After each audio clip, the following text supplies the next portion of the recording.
Eficiência energética. A eficiência energética é um fator-chave em nossas discussões sobre energia renovável.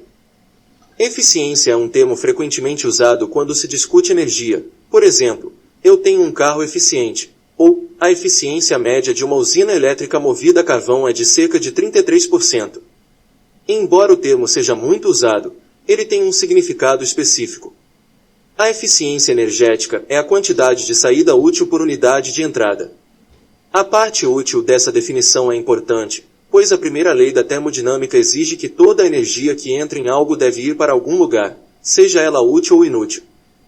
De acordo com a Agência Internacional de Energia, IEA, edifícios, processos industriais e de transporte mais eficientes poderiam reduzir as necessidades energéticas projetadas para 2050 em 1/3. Porém também é essencial, ao mesmo tempo, o controle das emissões globais de gases que causam o efeito estufa. A eficiência energética não aumenta o nosso estoque de energia, mas representa as melhorias técnicas para serviços energéticos úteis usando menos energia. Em outras palavras, obter mais serviços por menos energia. O gráfico mostra o consumo de energia em 4 grandes categorias: processos industriais, de transporte, residenciais e comerciais. O gráfico mostra a eficiência energética por fonte primária, ressaltando o grande espaço para a melhoria da eficiência. Aumentando os padrões de eficiência de eletrodomésticos e equipamentos em apenas 1,5% ao ano e melhorando as normas para a conservação de energia nos edifícios, a eficiência poderá se tornar o maior recurso de eletricidade até 2030, fornecendo 1/3 das necessidades totais esperadas de geração de eletricidade. Portanto, a eficiência energética reduz a necessidade de geração de energia. Economizar 1 kWh de eletricidade é equivalente a produzir 1 kWh por outros meios. Essas economias às vezes são chamadas de megawatts. Por exemplo, substituir uma lâmpada incandescente de 100 watts por uma lâmpada LED de 15 watts fornece o mesmo serviço de energia, neste caso luz, mas também produz 85 megawatts de energia não utilizada que não precisa ser gerada. Vejamos então como as perdas de energia acontecem ao longo dos sistemas até chegar ao consumidor. Como já mencionei, em cada estágio da cadeia energética, alguma energia é perdida ou desperdiçada. Em particular, a transformação da energia primária em secundária pode ser muito ineficiente. Quando comparar eficiências, você tem que levar em conta o fator renovável. Por exemplo, comparada com uma termoelétrica com eficiência de 40%, um aerogerador tem cerca de 35 a 47% de eficiência. Mas então as eficiências são bastante parecidas. Bem, comparar as eficiências da energia renovável com combustíveis fósseis não é uma comparação justa, porque as energias renováveis não usam combustível. Uma fonte de energia primária como uma usina de carvão com eficiência de 32% ainda queima 100% de seu carvão. O impacto da queima de carvão é baseado em quanto carvão é queimado, não em quanta eletricidade é gerada no final do processo. Além disso, para extrair e transportar carvão também se gasta energia. Mas um aerogerador que converte 32% da brisa que passa em eletricidade está consumindo vento. Embora as turbinas capturem apenas parte do ar que passa por elas, isso não é tão problemático quanto a ineficiência das usinas de combustível fóssil, porque o vento em si é gratuito, não poluente e é fornecido regularmente pela atmosfera. O mesmo não pode ser dito para carvão ou gás.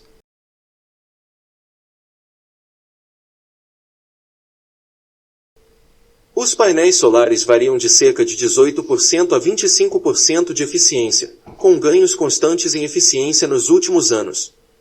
Assim como acontece com o vento, a ineficiência de um painel solar não significa que o sol tenha que gastar mais energia para alimentar o painel. A energia hidrelétrica é a campeã, chegando a cerca de 90% de eficiência na conversão de água em movimento em corrente elétrica. Em seguida temos a passagem da energia secundária, afinal, onde também perdemos energia no processo ao entregá-la ao consumidor.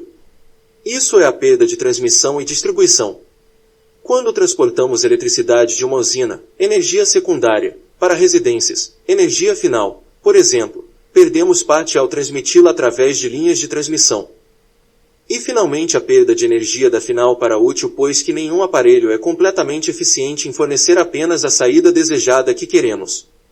Para uma lâmpada, a energia útil o que queremos é a luz. Mas as lâmpadas também produzem algum calor. Além disso, se formos extremamente rigorosos, só aproveitamos a parte da luz que ilumina nosso objetivo, o resto é perdida. Motores de automóveis a gasolina têm uma eficiência de 20 a 25%, o que significa que apenas esta fração da energia incorporada à gasolina é realmente usada para impulsionar o automóvel. O resto é perdido como calor no escapamento e radiador do motor, daí a necessidade de um radiador de arrefecimento. Em resumo, a energia que precisamos como usuário final geralmente é uma pequena fração do que vem do topo do sistema. A figura ilustra os fluxos de energia na cadeia de suprimentos para serviços de iluminação. Neste exemplo, a eletricidade é gerada a partir do carvão em uma central térmica e transmitida e distribuída até o ponto de uso final, onde é convertida em radiação luminosa por meio de uma lâmpada incandescente. Incrivelmente, a rigor, apenas cerca de 1% da energia primária é transformada em serviços de iluminação efetivamente prestados ao consumidor final. A energia útil neste caso é a fração da iluminação final que o consumidor está efetivamente usando. Portanto, produzimos muita energia, mas a maior parte dela se perde ao longo do caminho. Um sistema de energia eficiente é aquele em que o uso de energia primária e útil são muito semelhantes. Atualmente, estamos longe de tal sistema. Como vimos, as perdas por ineficiência costumam ser grandes. Podemos reduzir as perdas da energia primária para a secundária fazendo a transição para longe dos combustíveis fósseis devido às perdas particularmente altas. Podemos reduzir as perdas de energia secundária para final reduzindo as perdas de transmissão e distribuição.